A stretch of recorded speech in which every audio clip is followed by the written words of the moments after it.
Welcome back into the Sports Source. This segment brought to you by Calhoun's. Folks, we are closing in on tournament time. And if you don't want to watch the games surrounded by cigarette smoke, then the place to go is Calhoun's because, one, their bar area has wall-to-wall TVs with hoops on there just like you want, but they don't have the smoke. On the positive side, they've also got terrific Calhoun's food. So basketball plus food minus cigarette smoke. That's a win. Calhoun's is the place to go, and they've got locations all over East Tennessee. Check them out at calhouns.com. Follow them on social media, at Calhoun's on Twitter. Want to welcome in this gentleman. You can follow him on Twitter as well. Mark Pankratz, or at Mark Pankratz is right here. Mark, of course, a former D1 basketball player, former assistant coach over at UT under Bruce Pearl and Conzo Martin. Mark, thanks for being here. And I know you really want to talk about what we're talking about now. Tennessee. It ain't going well right now. Rick Barnes' team dropped a pair of games this week to Vanderbilt at home when they shot terribly, and then to a good South Carolina team yesterday. They got bombed on the road. They made a nice run to cut it down to about 4 points, I think, and then they got annihilated. Do the worries, and I know the answer to this, I'm setting it up. Here it is. It's on a tee. Do the worries for you start with guard play? Well, yeah, I think the way that we've played here down the stretch with Bone and Lamonte Turner and Phillips, they've been exposed a little bit, and it's not as much their ball handling at times as much as they're very one-dimensional right now. We don't got guys that can knock down jump shots consistently. I think that's why we've missed Bowden so much. But stats say we're shooting. I mean, our guard play right now, the last two games, were 5 assists, 16 turnovers, shooting 23% from the field. So right now, who would have thought that the way to beat Tennessee would be to double down on the bigs? And that's what Vanderbilt came in and did and said, hey, guards, you got to beat us. And we just weren't capable of doing that yet. Let me stretch this longer term then and ask the other three of you. I think going into the season, if you'd asked about next season, most people would have probably said, well, the concern is you still just don't look like you're going to have a lot of bigs. I mean, you don't have a lot of power in the paint.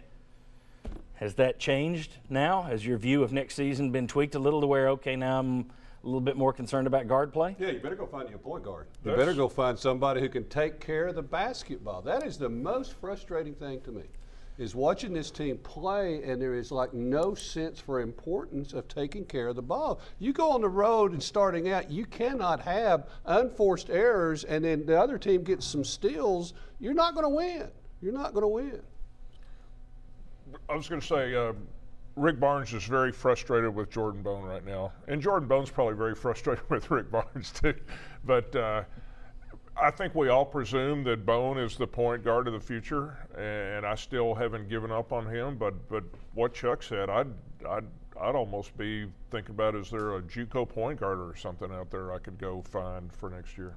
Yeah, you know, I'm going to go the other way, guys. I still think the bigs, I still think you need a legit power forward to work with Grant Williams. I think this team has been exposed a little bit. And I think early on when teams played against Tennessee, they didn't know what they were going to get because Rick Barnes didn't know what they were going to get. But now the book's kind of out there. This is how you play Tennessee. It took a little while before people figured out exactly what this team was, number one. Number two, I think they peaked too early. And it's almost a credit to Barnes that they were playing that well early. It's hard to maintain the level of play we saw during that stretch when they beat Kansas State, Kentucky.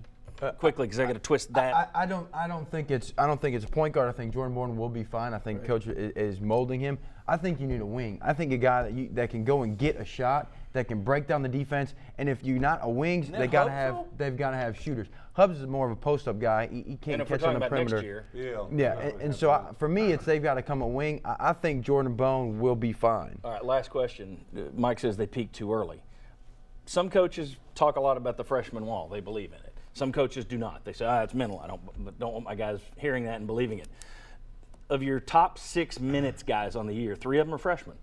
You got 3/4 of the way through the season, and now the team has lost 5 of its last 7 games, 4 of its last 5. Do you put any of this on these freshmen hitting a wall?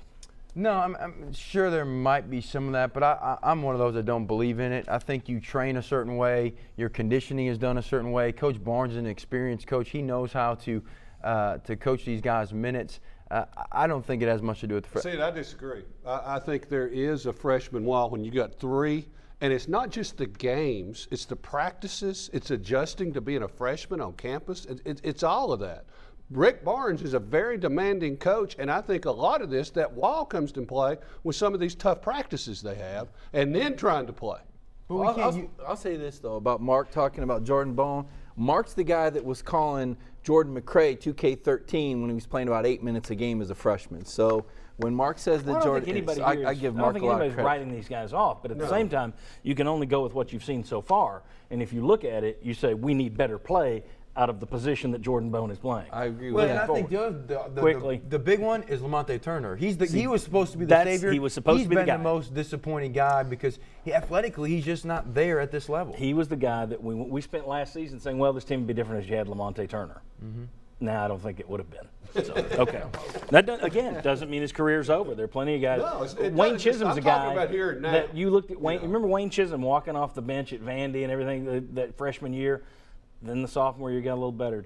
Senior year, it's like you're the last man standing out of that 5-man great class, and everybody loves him. So these guys get better. Nobody's writing them off, but just calling a situation by the correct name, they're having issues over there right now at certain positions. It's guard play.